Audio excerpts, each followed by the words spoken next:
Subscribe کیجیے ہمارے channel کو اور بیل آئیکن کو دبائیے تاکہ قرآن و حدیث کی بات آپ تک فوری پہنچ سکے۔ حضرت عزیر علیہ السلام کا جو واقعہ ہے وہ تیسرے سپارے میں سورۃ البقرہ میں گزرا ہے۔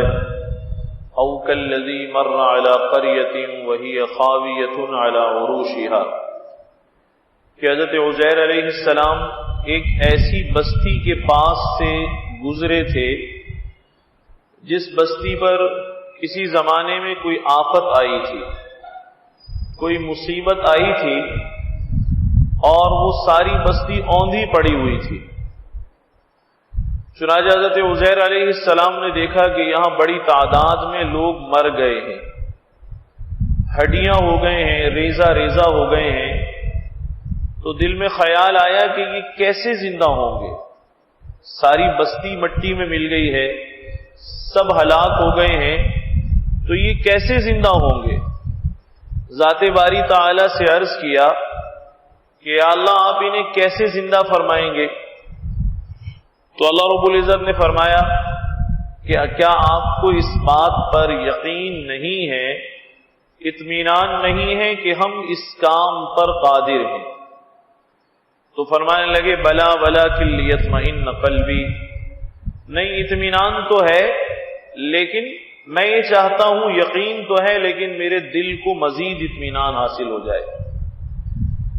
تو اللہ رب العزت نے انہیں سمجھانے کے لیے یہ کام کیا کہ ان پر اللہ نے نیند مسلط فرما دی، ایک قول کے مطابق موت مسلط فرما دی، اور ان کے گدھے پر بھی موت مسلط فرما دی، جو سواری کا گدھا تھا اس پر بھی اللہ نے موت مسلط فرما دی۔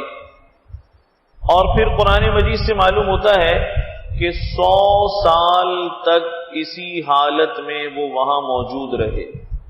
یہ بہت بڑی بات ہے، 100 سال تک اسی حالت میں وہاں حضرت عزیر علیہ السلام موجود رہے، سواری کا گدھا وہاں پڑا رہا، اور جو زاد راہ تھا، توشہ تھا، کھانے پینے کا سامان تھا، وہ بھی وہیں پڑا ہوا تھا۔ 100 سال کے بعد حضرت عزیر علیہ السلام کو اللہ نے پھر سے زندہ فرمایا اور سوال فرمایا کہ کم لبست، آپ کو معلوم ہے اس مقام پر آپ کتنا عرصہ موجود رہے ہیں؟ تو فرمانے لگے لبست یوما او بعض یوم، میرا خیال یہ ہے ایک دن رہا ہوں گا یا ایک دن کا بھی کچھ حصہ رہا ہوگا۔ انسان اگر کبھی سو جائے اور خدا نہ کرے 5-7 دن سوتا رہے یا 2 دن سوتا رہے، تو جب وہ سو کر اٹھتا ہے وہ یہ یقین نہیں کرتا کہ میں 2 دن سوتا رہا، وہ یہ یقین نہیں کرتا کہ میں کامل 2 دن تک سوتا رہا ہوں، وہ یہ سمجھتا ہے کہ صبح سویا تھا اب شام ہو رہی ہے، یا اگلے دن صبح ہو رہی ہے تو سمجھتا ہے کہ ایک دن گزرا ہے۔ حضرت عزیر علیہ السلام کو 100 سال گزر چکے تھے۔ چنانچہ فرمایا گیا کہ آپ ذرا ہماری قدرت کا مشاہدہ فرمائیے، ہماری کیسی عجیب قدرت ہے، کیسی عظیم قدرت ہے۔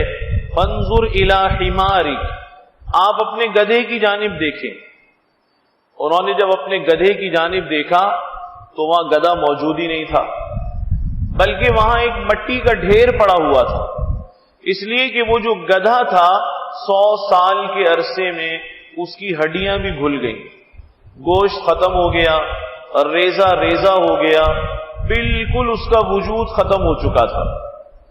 اور فرمایا گیا انظر الی طعامک لم یتسنہ، آپ ذرا اپنے کھانے پینے کے سامان کو دیکھیں، گدھا بالکل مٹی کا ڈھیر بن چکا ہے لیکن آپ کی روٹیاں 100 سال میں خراب نہیں ہوئی۔ یہ کمال کی بات ہے، 100 سال میں آپ کا پکا ہوا کھانا خراب نہیں ہوا، جو روٹیاں توشے دان میں موجود تھیں وہ روٹیاں صحیح و سالم موجود ہیں، وہ روٹیاں 100 سال میں خراب ہونے کی نوبت نہیں آئی۔ اور پھر فرمایا گیا کہ اب آپ دیکھیں ہم مردوں کو کیسے زندہ کرتے ہیں۔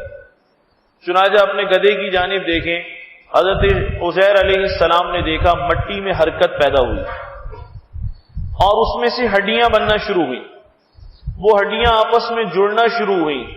پھر آپ دیکھتے ہیں کہ ہڈیوں پر گوشت چڑھنا شروع ہوا. پھر دیکھتے ہیں اس گوشت پر کھال چڑھنا شروع ہوئی. اس گوشت پر کھال چڑھنا شروع ہوئی اور پھر آپ نے دیکھا کہ اس گدھے نے ہنہنانا شروع کر دیا. جیسے جانور آواز نکالتا ہے, حرکت کرنا شروع کر دی. وہ بالکل زندہ سلامت سامنے آ گیا. اب حضرت عزیر علیہ السلام نے اللہ کے حضور عرض کیا کہ یا اللہ, آپ ہر چیز پر بے شک قادر ہیں, بے شک آپ ہر چیز پر قدرت رکھنے والے ہیں. 100 سال تک کھانا خراب نہ ہو. حالانکہ کھانا انسان کا صبح رکھیں شام خراب, شام رکھیں صبح تک خراب, یہ سڑ جانے والی چیز ہے. لیکن اللہ نے دکھایا کہ عزیر یہ ہمارے ہاتھ میں ہے. ہم جس چیز کو چاہیں سلامت رکھیں اور جس چیز کو چاہیں مٹی کا ڈھیر بنا دیں اور اس کے بعد پھر سے اسے زندگی عطا فرما دیں. امید ہے اس ویڈیو کو صدقہ جاریہ کے طور پر آپ لوگ ضرور لائک اور شیئر کریں گے, اور مزید پرسرار پہلوؤں کے بارے میں جاننے کے لیے ہمارے چینل کو سبسکرائب کریں. یا کچھ پوچھنا یا جاننا ہو یا کوئی مشورہ ہو ہمیں ضرور کمنٹس کریں یا ای میل کریں. انشاءاللہ پھر ملاقات ہوگی. السلام علیکم ورحمۃ اللہ وبرکاتہ.